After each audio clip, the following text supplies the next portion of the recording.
ముందుగా ఈ వీడియోను ఓపెన్ చేసిన నా యూట్యూబ్ మిత్రులందరికీ కూడా నా హృదయపూర్వక ధన్యవాదాలు. వీడియో చూస్తున్న ప్రతి ఒక్కరు కూడా లైక్ చేసి ఛానల్కి సబ్స్క్రైబ్ చేసుకోండి.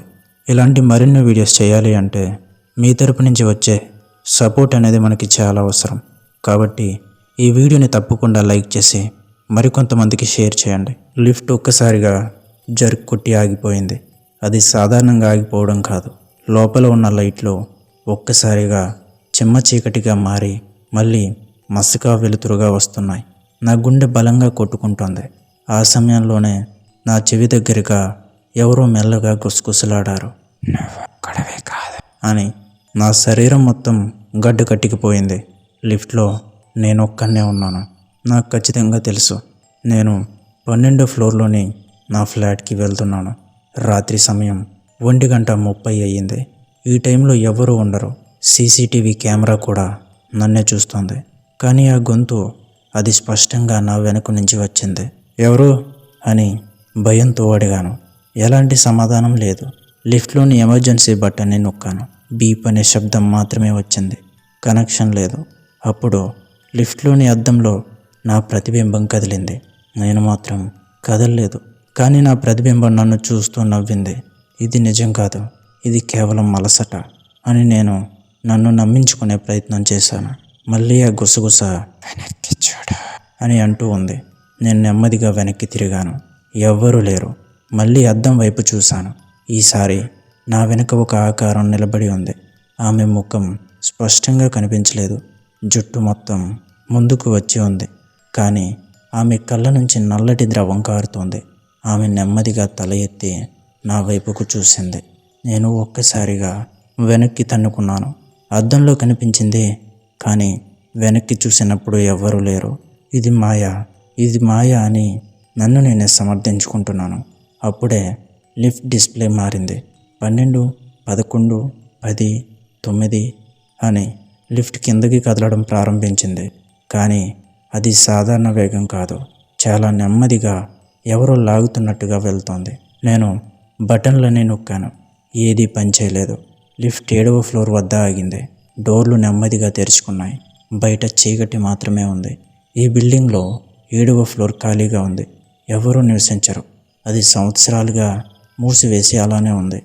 "డోర్ క్లోజ్, డోర్ క్లోజ్" అని నేను కేకలు వేశాను. కానీ డోర్లు మూసుకోలేదు. అప్పుడు బయట నుంచి అడుగుల శబ్దం వినిపించింది. ఎవరో నెమ్మదిగా లిఫ్ట్ వైపు నడుస్తున్నారు. నా శ్వాస ఆగిపోయినట్లయింది. అక్కడి నుంచి ఒక చెయ్యి లోపలికి వచ్చింది. చెయ్యి కాదు, అది ఎముకల గూడు మాత్రమే. చర్మం కరిగిపోయినట్టుంది. గోళ్ళు పొడవుగా నల్లగా ఉన్నాయి. ఆ చెయ్యి నెమ్మదిగా లిఫ్ట్ డోర్ని పట్టుకుంది. "నన్ను లోపలికి అనుమతించు" అని ఒక గంభీరమైన విశ్వరూపమైన స్వరం. నేను వెనక్కి వెళ్ళాను.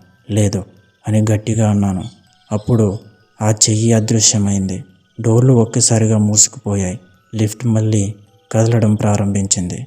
కానీ ఇప్పుడు డిస్ప్లేలో సంఖ్యలు లేవు. అది ఖాళీగా ఉంది. అప్పుడు నా ఫోన్లో నెట్వర్క్ వచ్చింది. ఒక మెసేజ్ వచ్చింది. "అన్నోన్ నెంబర్, ఎందుకో లోపలికి రానివ్వలేదు" అని. నా గుండె ఆగినట్లయింది. నేను వెంటనే ఫోన్ ఆఫ్ చేయాలనుకున్నాను. కానీ స్క్రీన్ ఫ్రీజ్ అయింది. మరో మెసేజ్, "నేను చాలా కాలంగా ఎదురు చూస్తున్నాను" అని. లిఫ్ట్ ఒక్కసారిగా ఆగిపోయింది. పూర్తిగా చీకటి. లైట్లు పూర్తిగా ఆఫ్ అయ్యాయి. నా శ్వాస శబ్దం మాత్రమే వినిపిస్తుంది. అప్పుడు ఎవరో నా భుజం మీద చేయి పెట్టారు. చల్లగా మంచు లాంటి స్పర్శ. "ఎప్పుడైనా ఒప్పుకుంటావానివే కాదని" అని నేను ఒక కేక వేశాను. లైట్లు ఒక్కసారిగా వెలిగాయి. లిఫ్ట్ డోర్లు తెరుచుకున్నాయి. నేను నా ఫ్లోర్లోనే ఉన్నాను. అన్నీ సాధారణంగా ఉన్నాయి. నేను వెంటనే బయటికి పరిగెత్తాను. నా ఫ్లాట్కి చేరుకుని తలుపు మూసేశాను. శ్వాస తీసుకుంటూ నేలపై కూర్చున్నాను. ఇదంతా నా భ్రమే, అంతా భ్రమే అని నన్ను నేనే నమ్మించుకున్నాను. కానీ నా ఫోన్ మళ్ళీ వెలిగింది. మరో మెసేజ్, "ఇంకా ముగియలేదు" అని. నా గుండె బలంగా కొట్టుకుంటుంది. నెమ్మదిగా వెనక్కి తిరిగి చూశాను. నా బెడ్రూమ్ తలుపు కొంచెం తెరిచి ఉంది. అది నేను మూసేశాను. నెమ్మదిగా దగ్గరికి వెళ్ళాను. తలుపు పూర్తిగా తెరిచాను. లోపల ఎవ్వరూ లేరు. కానీ అద్దం ముందు ఒక తడి అడుగు ముద్ర మాత్రం ఉంది. అది నాది కాదు, మరొకటి. అవి అద్దం దగ్గరికి వెళ్ళి ఆగిపోయాయి. నేను అద్దం వైపు చూశాను. ఈసారి నా ప్రతిబింబం లేదు. అక్కడ నిలబడి ఉన్నది ఆమె. ఆమె నన్ను చూసి నవ్వింది. ఇప్పుడు నువ్వు బయట ఉన్నావు, నేను లోపల అని చెప్పి ఆమె అద్దం లోపల నుంచి చేయిని బయటికి తీసింది. నేను వెనక్కి పరిగెత్తాను, కానీ తలుపు మూసుకుపోయింది. గది చీకటిగా మారింది. అప్పుడు అన్ని అద్దాలు నా చుట్టూ కనిపించాయి. ప్రతి అద్దంలో ఆమె ఉంది. ప్రతి అద్దంలో ఆమె దగ్గరికి వస్తుంది.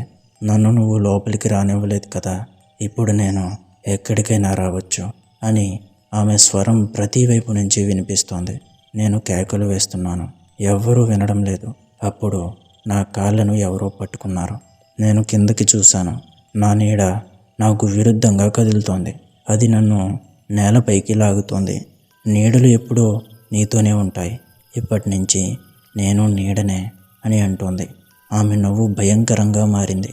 నేను నేలపై పడిపోయాను. నెమ్మదిగా నా శరీరం చల్లబడుతోంది. నా కళ్ళు మూసుకుపోతున్నాయి. చివరిసారిగా అద్దం వైపు చూశాను. అక్కడ ఇప్పుడు నేనే ఉన్నాను, కానీ ఆ అద్దంలో ఉన్న నేను నవ్వుతున్నాను. నా కళ్ళు నల్లగా మారాయి. ఫోన్ మళ్ళీ వెలిగింది. కొత్త మెసేజ్. ఇప్పుడు నిజంగా నువ్వు ఒక్కడివి కాదు అని. ఆ రాత్రి తర్వాత ఆ బిల్డింగ్లో ఉన్న లిఫ్ట్ గురించి వింత కథలు మొదలయ్యాయి. రాత్రి సమయంలో ఎవరైనా ఒంటరిగా లిఫ్ట్ ఎక్కితే అది మధ్యలో ఆగిపోతుంది మరియు ఎవరో గుసగుసలాడుతూ ఉంటారు, నువ్వు ఒక్కడివి కాదు అని. కొంతమంది చెబుతారు లిఫ్ట్ అద్దంలో మీరు కాకుండా ఇంకెవరైనా కనిపిస్తారని. మరికొందరు లిఫ్ట్ నుంచి బయటకు వచ్చిన తర్వాత మీ నీడ మీతో రాదు అని. కానీ నిజం ఏంటంటే, ఒక్కసారి ఆ గుసగుస వినిపిస్తే మీరెప్పటికీ ఒంటరిగా ఉండరు. ఎందుకంటే ఆమె ఇప్పటికే మీతో ఉంది. మీ అద్దంలో, మీ నీడలో, మీ శ్వాసలో. మీరిప్పుడు వింటున్న ఈ క్షణంలో కూడా మీ వెనుక నిలబడి నెమ్మదిగా గుసగుసలాడచ్చు. నువ్వు ఒక్కడివి కాదు.